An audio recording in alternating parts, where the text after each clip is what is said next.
Chinhoyi. Oh, Arusaiwe. Mashi Westi. Oh, Arusaiwe. Zinowanikwa. Oh, Arusaiwe. Chamisa oye!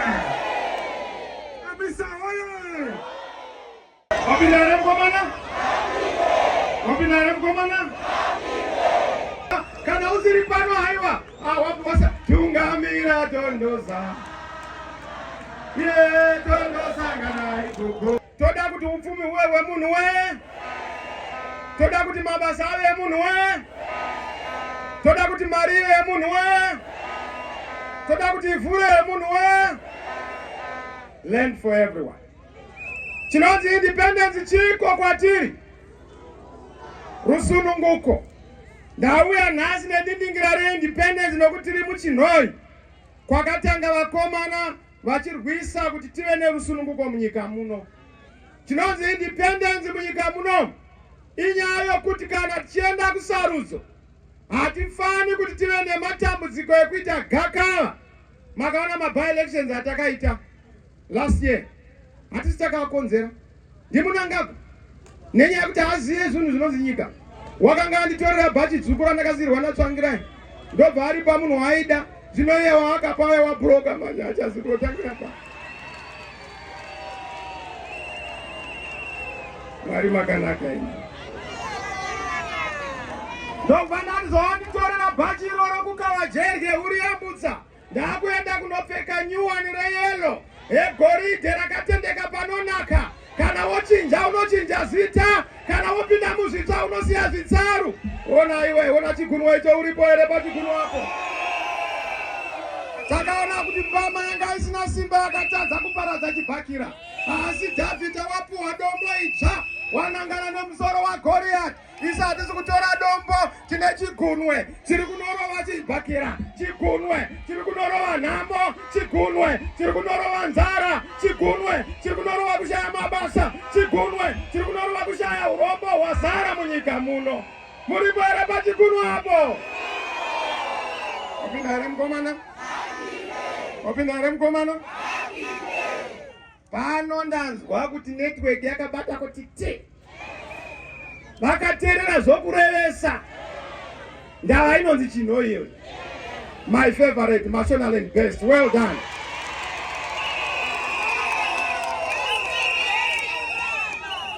Takaenda kuma by-elections. Do you know how much it cost us?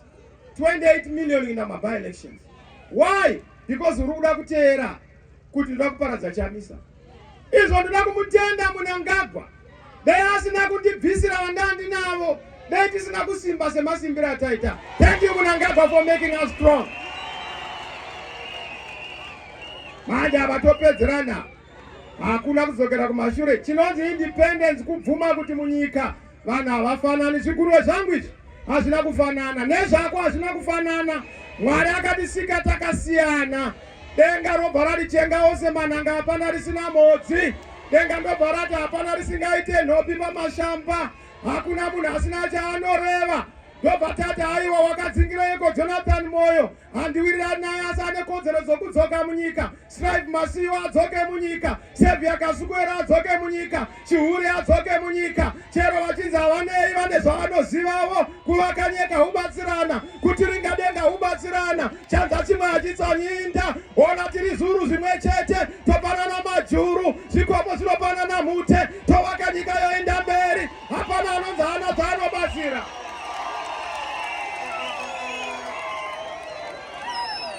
Wapinda here mukomana? Wapinda here mukomana? Chinonzi independence chiko. Independence rusununguko. Rusununguko rwokuti kana muri muno kuMarsh West zvinhu zvese hazvingaitwi kuHarare. Birth certificate Harare. Passport Harare. Rovora Harare.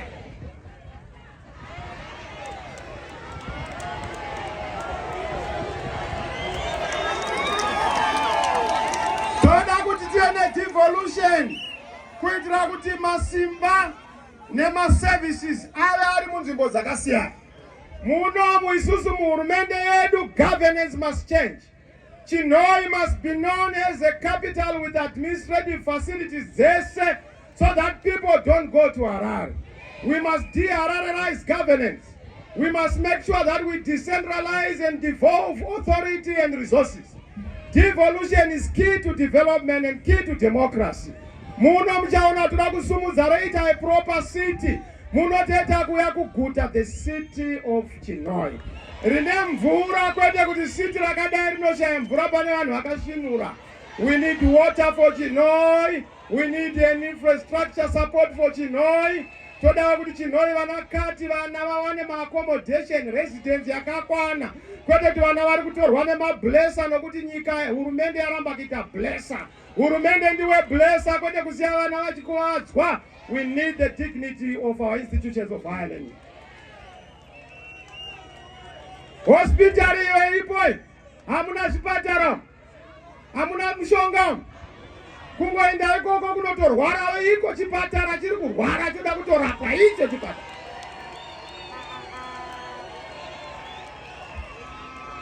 Governance. Number one, tatogadzirisa government yedu, culture yehurumende, devolution, mapurisa, masoja, war veterans. Musanyeberwa nzi mukomana arikuda kubvisa ibasa. Nyika inoda kuchinjwa hairstyle. Ine hairstyle imwe chete kubva 1980. Ngatichinje usavi, muchimbodya machangi, chimbozamaiwo mukomana. Mumboona kuti hamunakirwi here mudzimba dzenyu. Mumboona kuti hakuuyi here mutaro kumba kwako. Opinda here mukomana? Opinda here mukomana? Opinda here mukomana? We want a government iri kudhila necorruption. Hove inoora kubva nokumusoro. Mukaona pamba pane corruption, ziva kuti baba ndo number one. Ndava vana vanotanga vatarisa ndepapi pari kutorwa mukaka namai vanonombora neipapo. Ndepapi pari kutorwa dovi nababa vanonombora neipapo. Ndosaka muchiona zvimwe zvese zvinosungwa zvidiki izvi. Mukuru anoba ndewekutanga wehurumende. Muno munyika we must fix corruption. And our government, tunakuita zvakaitwa kuSingapore, kuIndia, kunana China, wabira nyika, wabanyika, unofira mujere. And our government, hakuna munhu achaba kubira nyika. Nozviona hangu makansela, mune dhimoni rezani, rokuchera pawaenda uda kutonopora. Ipapo ndoda kutaura chokwadi ya my first customer.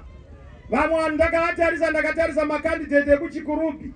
Nokuti kuchikurubi hakuzogarire politics. Kuri kugara vanobira nyika nevanobanyika. Corruption. Corruption. Nyika yose yaparara inoparara nekuda kwecorruption. We want to fix nyaya yecorruption. Inotangira pana leader achitungamira zvakanaka. Ndatarisa baba mukoma wangu akanga ari kuRussia. Kufarira kupuwa helicopter. Kufarira ndapuwa helicopter yakaparara yakudhara. Iwe mudhara unosvika unotaura kuti inini I support Russia. Iwe nani? Wabvunza ani? Unosapota chi? A proper leader weZimbabwe must not side with any side. You must side with peace, side with unity, side with progress across, side with multilateralism. Twabatanidza vanhu, Russia yoregera kurwa neUkraine. Kwete kuti ndosvika kundava kuside, ndokunonzi kuita puppet. Don't be a puppet. Be a person anorespecta norms, a peace across the whole world. Kwete kusaidira aggression, which is not acceptable. Opindare mukomana? Opindare mukomana? Isu hatisupport side. Tinosupporta peace. Tinosupporta harmony for all nations. Tinosupporta kuti tuve nerugare. Global peace is important.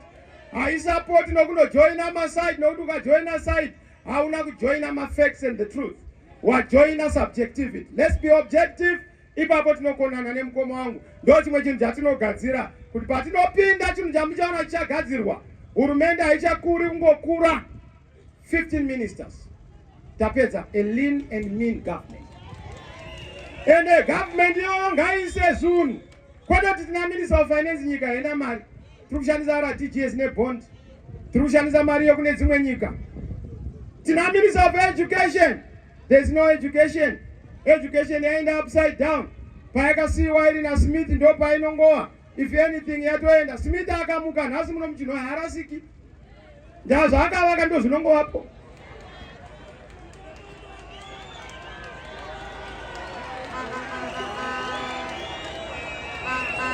Opindare mukomana? Opindare mukomana? Na vamwe vanoti kuti opindare mukomana uri kutaura munhu. Aiwa, kupinda kwomukomana is a symbolism of the transformation that our country must undergo.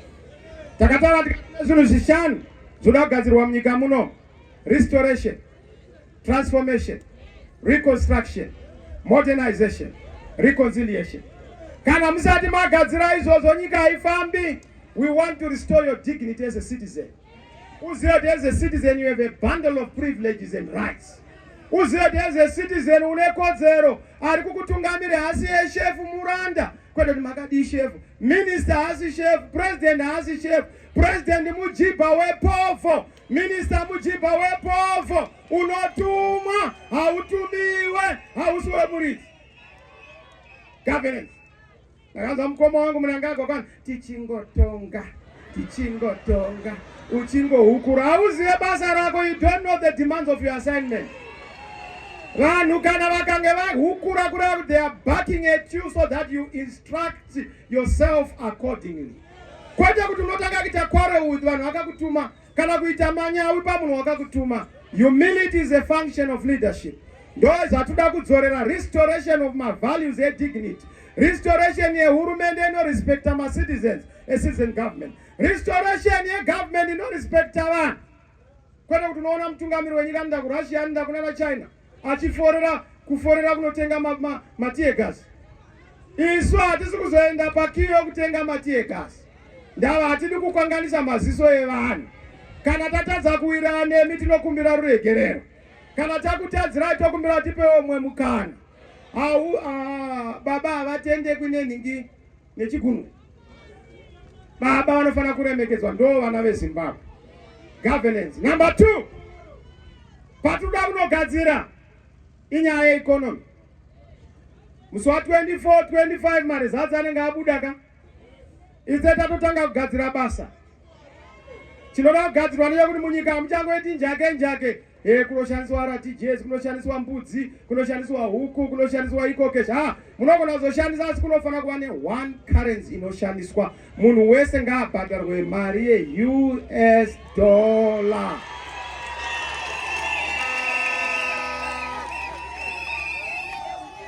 Asi hatidi kuita proud kuti tinobhadhariswa mari yekune imwe nyika kurakidza kuparara kwehurumende. We must have our own currency. But currency yedu inouya tagadzirisa nyaya yeconfidence yebusiness. Tagadzira nyaya ease of doing business. Tagadzira ma-fundamentals anodikwa around the role ye-RBZ, monetary and fiscal issues. Tagadzira kwatiri kufana kuenda. Tochiunza mari yedu inenge iri stronger than the pound, stronger than the US dollar. Vekune dzimwe nyika vamboyawo kuzotsvaga mabasa muno. Nyika yedu yakapenga, vanhu vane mabasa avo. Wapindara mukomana? Economy, $100 billion economy. They are to kuvaka, but tinoivaka say we must deal with my distortions. Munomu is surprising. Ukatarisa petrol nediesel rinodhura kudarika kuZambia. Asi petrol nediesel rinopfuura nemuZimbabwe zvichienda kuZambia. But vana vari kurova chimbadza achibira mari yenyika 157 kuZambia $1.30. Zvinokurakidza kuti kuri kubiwa panongolenda fuel panana bhera.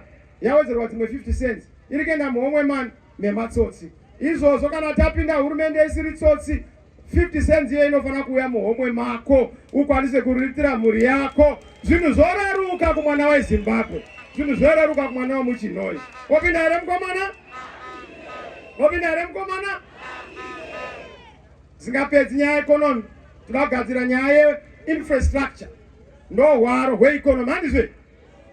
Kana uchida kuti kuve nedevelopment, gadzirisa tsinga dzecivilization netsinga dzedevelopment. Tsinga yekutanga itsinga yetransport. Migwagwa ngaive matard road. Invest in matard roads. Invest in... Ndakaona mukoma wangu ndakaita development. Ikana ndakavaka madhamu, wotarisa dhamu rakavakwa rinonzwisa tsitsi. Ndakavaka bridge, wotarisa bridge rakatsonga. Ndakavaka maroads. Aiwa! Munhu anorova basa haafamba achiti ndindaita chakati. Baba vamitisa munharaunda vafamba indi ndakamitisa apo vanhu vanoti apa pakamitiswa.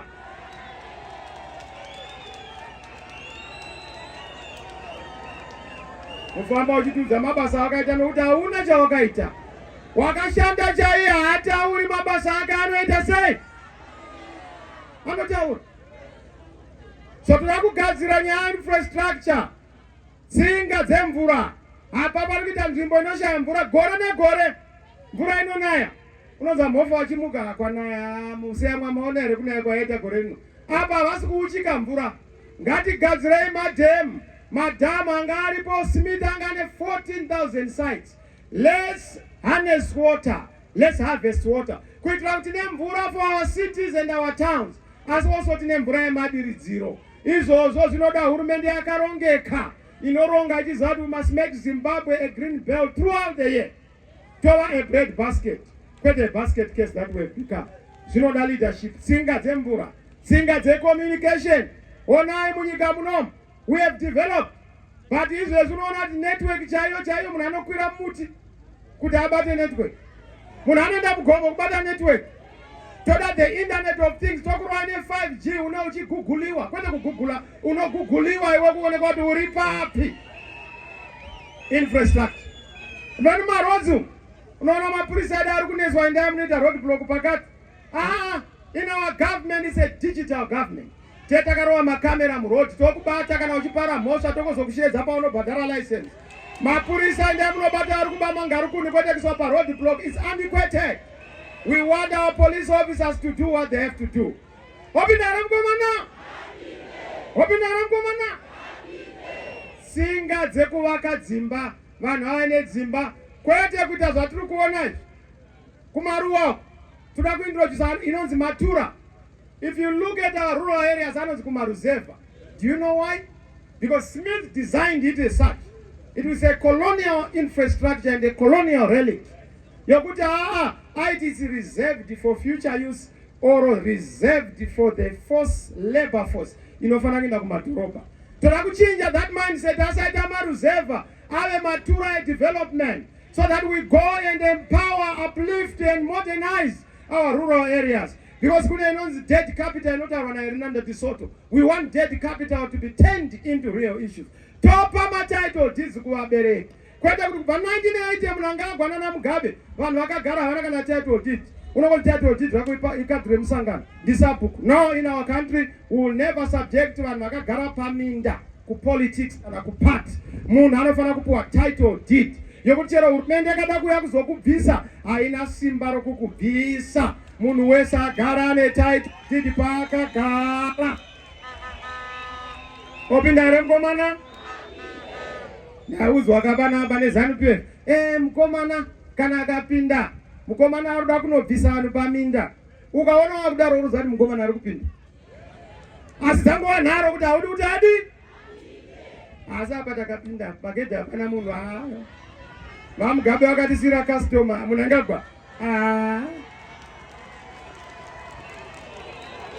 Opinda here mukomana? Chikunwe ndipo zuwana anotoenda kuti topinda here mukomana. Opinda here mukomana? Bye bye ZANU-PF, bye bye. Bye bye Namo, bye bye. Bye bye Urombo, bye bye. Bye bye Urombe, bye bye. Bye bye kunyadziswa nenyadzi, bye bye. Iwe Chinhoyi nenharo magunje zvirovere maoko, Chinhoyi zvirovere maoko. Number 3 inyaya social services. As I almost conclude, ndobva ndatokusiyai. Inyaya education. Education ndokwata kuda kuita a revolution. But revolution hombe is a revolution of manners. A revolution yema morals. A revolution yema matiro edu. We want to first restore the dignity of the profession of a teacher. The teacher kaane chimiro, chikoro chaane chimiro. Let's restore the dignity of the profession. Asi tapedza kudaro togadzirisa curriculum. Ndakataura kuti 24 August chienda mberi kala hakuchina. Vabereki zvaye kuti kala hakuchina. Yoenda here makalayo. Oenda here makalayo. Oenda here makalayo. Oenda here makalayo.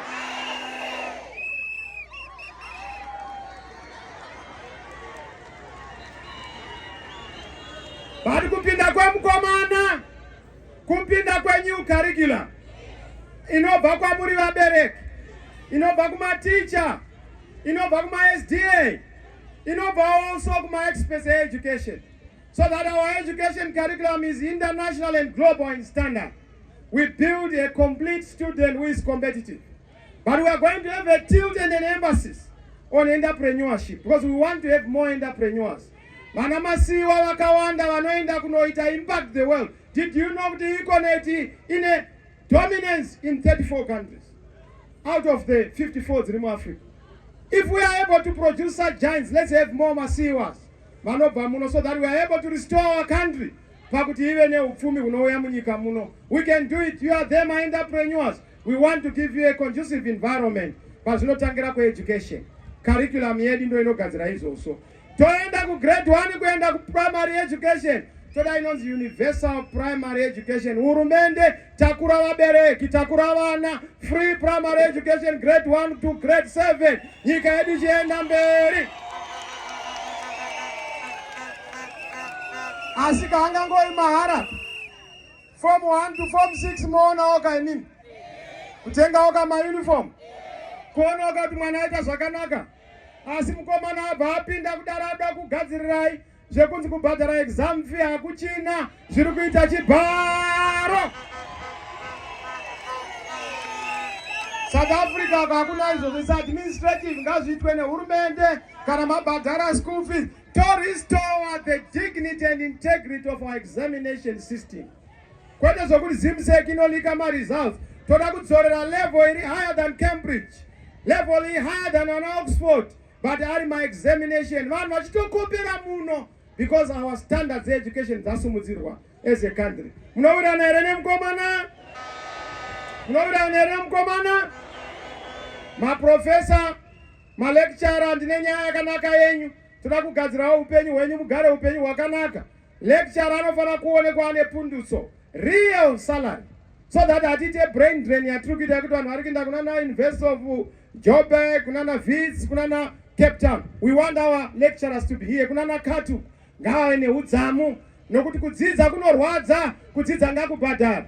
Muno muZimbabwe tapikisa Bible. Bible rakati munhu achadya cheziya, kwete kuti munhu achadya ziya. Muno muZimbabwe munangagwa ari kuita kuti mudye ziya. Ini nomukomana ndoda kuti mudye cheziya. Anoshanda ngabhadharwe. Mushandi ndimambo. Kwapinda here mukomana? Andina bakatwa utano muse. Ndofamba na. Ndofamba na. Ndofamba na. Ndofamba na. Atina bakatwa utano muse. Ndofamba na. Ndofamba na. Togadzira a citizen government in a citizen care. Inoita care for you. Vana gogo vedu maruzeva muakura vane ma disabilities. Toda kuita inonzi disability grant. Munhu wese anenge ane ari PW ane problem yaanayo, hurumende ndiye chirera mherera. Kana usingaoni, kana usingafambi zvakanaka wakaremara, munhu wese anokwanisa kuva situation yakadaro. Government must make sure ma buildings akadaro agadziriswa. Mandatory buildings dzichaitwa dzepublic dzinenge dzine ma-facilities anoita cater for persons with disabilities. Haina negotiation angava ma-public toilets, ma-public restaurants, ma-schools, kwese kwatinoenda ndo zvinoreva hurumende yemukomana. Wopinda here hurumende? Yopinda here hurumende? Last, inyaya yekugadzirisa nation building, kuumba nyika. Right now we are a country, we are not a nation. A nation is informed by oneness. We need one people, one nation, one vision. But for that to happen, there must be a conversation. There must be dialogue. Now, Zamananga Kubana 2018, we have to honor Mukoma Kanya Urangan. Zikomo Zinobanana Mute. You already during the Gomas, it removes from a region of higher concentration to a region of lower concentration. This for me is a 2 understand. Tana and Hindi. Wakati Israel ai wakazanza sinogezana, tiri gumbo rimwe vinompimbira, tiri vanhu vamwe tinomazamo rimwe. Baloti teta kapsomana iwe uripo. Sematsomanirana alichaita. Ene ndokumbira kuti Chinhoyi patiri kunovhota Munangagwa katutuka kadai. Chamisa zidutu. Muri kunovhota ere Chinhoyi? Vakanyoresa kuvhota Ndiboona neChikunwe. Vari kunovhota Ndiboona neChikunwe. Vari kuda shanduko Ndiboona neChikunwe. Makapenga Chinhoyi, thank you very much. We want to build a nation. Panodikwa reconciliation. Reconciliation, we have two main wounds and two main pains that inadzo, too much pain. Vanhu vakatambudzwa hama dzangu. Vamwe vakarohwa nemuramba tsvina. Vamwe vakarohwa negukura hundi. Vamwe vakarohwa mapensions avo. Vamwe vakafirwa nehama dzavo short sleeve, long sleeve. Toda kuti tiinde kunokumbira ruregerero kune vakatadzirwa vese. Toita inonzi rehabilitative and restorative justice. Not retribution. Isu meda atizwe retribution. Hakuna munhu anorohwa, hakuna munhu anorovana nemunhu. Muhurumende akabatana munhu wese chenga wose mananga. Hapana risina? We are a government for everyone. We are building a nation for everyone. On the basis of peace, we invest in peace. On the basis of unity and love, we invest in love. On the basis of reconciliation, we will bring back together. Vanhu vabatane. Zimbabwe yoita number 1 izvezvekare. Sports number 1. Kunyaya dzeagriculture, kunyaya dzebeef, kunyaya dzecotton, kunyaya dzetobacco, kunyaya dzekurima, kunyaya dzemigodhi, kumaminerals, kueducation, pakutenda Mwari, a godly nation. Tadaro tabuda nyika tadzorera mukomana apedza ndoita kunoretire. Ndangodaro ndakunosangana Tsvangirai naMugabe. Mugabe ndakagadzira pawakakanganisa. Tsvangirai ndakapesa pawakagumira munzira paya. Ndanyika ndakabatanidza vanhu vasara vacho mufaroko. Ndavatungamiri vanosumudzwa naMwari. Eka hauzvisumudzi. Noona vamwe vanenge vachiita pini. Aiwa vanhu ndo vanokuvhotera. Vanhu ndo vanokutsveta. Asi wagwadza nani? naMwari. Kana wanzi naMwari unopinda semapindura tiri indakaudzwa kunzi apa wavapa. Ndakutofamba izadapa ndavapo munhu apa aripo. Wapinda here mukomana? Wapinda here mukomana? Chinhoyi, muri kunovhota musi wa2023. Pano kuitwa muchato wenyika ka. Zimbabwe musikana ka. That's why nations are called she or her. Kureva kuti our motherland ari kunotsvaga murume, a husband, a suitor. Anofana. Saka pari kuendwa kumasungiro. Zvino nyika zvaari kuenda kumasungiro muri kunopa wachidiki here kana mudhara? Muri kunopa mukomana here kana mudhara? Muri kunopa triple C here kana imwe iyaya? Gold here kana kuti pamwe apo? Saka musapa perekezwe muchato, zvipo zvemuchato. Muchato ari pano munongoona kana ndichifambawo kuti apa mukomana asvika. Hamuzioniwo here izvo? Notenda. Naona kuti Chinhoyi makatenda.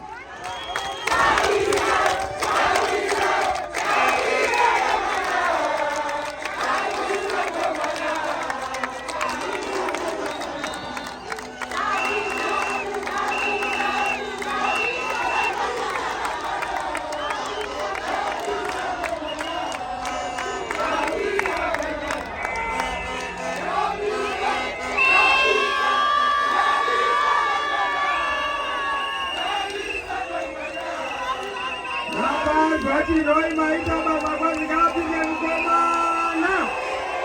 Wapinda here mukomana. Wapinda here mukomana. Ndaona Chinhoyi taita chitenderano. Zivai kuti patakwenda kuti naMP watinofana kuvhotera muno muChinhoyi. Kuno ndinotenda kuti makati painjiniya tambowana Dr. Injiniya uyai pano muonekwe nevanhu.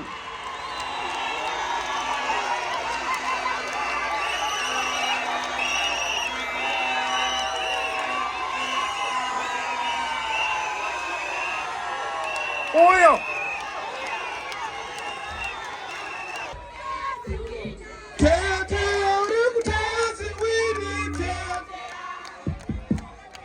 Chinhoyi mune nharo handitika. Chinhoyi makapenga.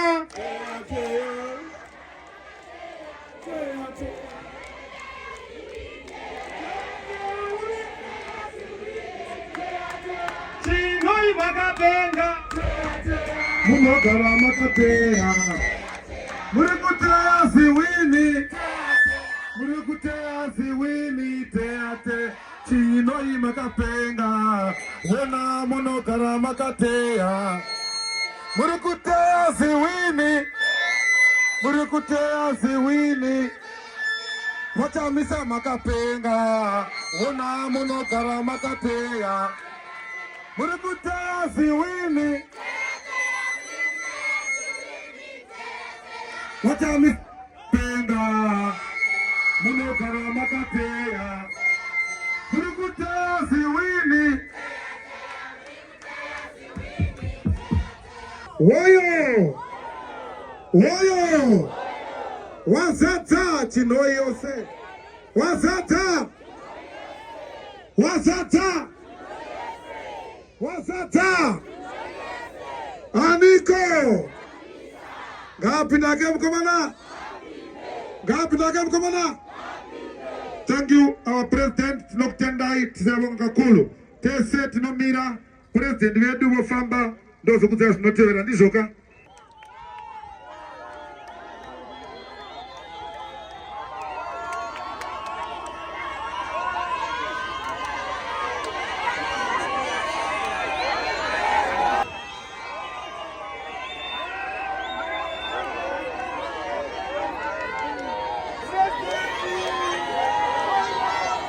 Pika na mai vangu nerondo muda. Pika na mai vangu nerondo muda. Mai vangu nerondo muda. Pika na mai vangu nerondo muda. Nerondo muda. Pika na mai vangu nerondo muda. Nerondo muda.